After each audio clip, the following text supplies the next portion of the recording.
Umana mi felicidad nos dan para más escuchar el Evangelio, cantar y aclamación.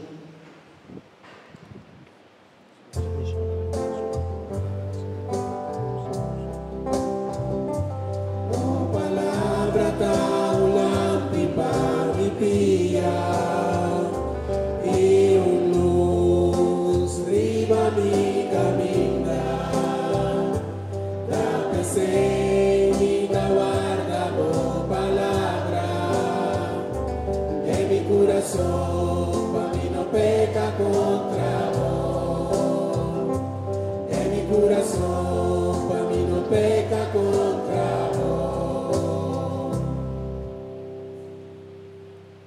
Señor sea con vos. Y con vos, Espíritu. Proclamación del Evangelio de Jesucristo según San Mateo. Gloria a vos, Señor.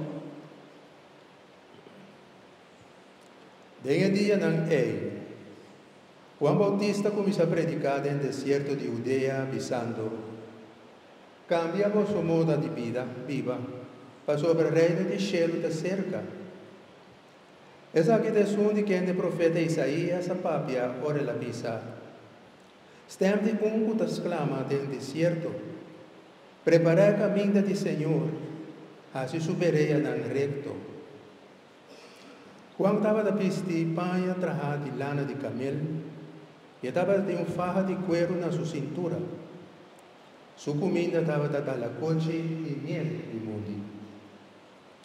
El rey Jerusalén, entera Judea y entera región, ronda el río Jordán, estaba de cerca de y estaba de confesar públicamente en Picana, y Juan estaba de bautizar el río Jordán. Ora la mira o hobby de fariseo e saduceo não estava também cerca de para batizar, ela pisa na boso raça de culebra. Ta quem há de frete boso para boso ui for de Arábia, o tapini. Mio boso produzir fruta adequada, o da mostra que o boso a convertir.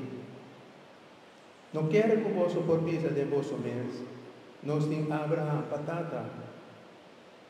A mí también sabes, Dios, por la descendiente de Abraham, fue de piedra aquí. Ya pone hacha clara na raíz de palo na pese.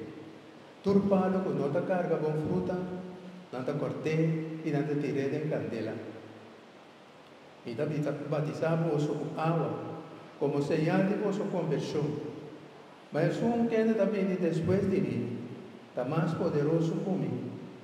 Mi no tan digno ni siquiera para cargar su sandalia. Y menos lo bautizamos del Espíritu Santo y candela. Y tiene cierto para benchar trigo en su mano. Y lo hace suplente de pati trigo limpi. Y lo guarda su trigo de magazina. Mas lo quema y pagar de candela. No te paga nunca. Palabra del Señor. Gloria a vos, Señor Jesús. Hermanos, por tu asiento, sí, tan en casa de Dios, ten en cuenta.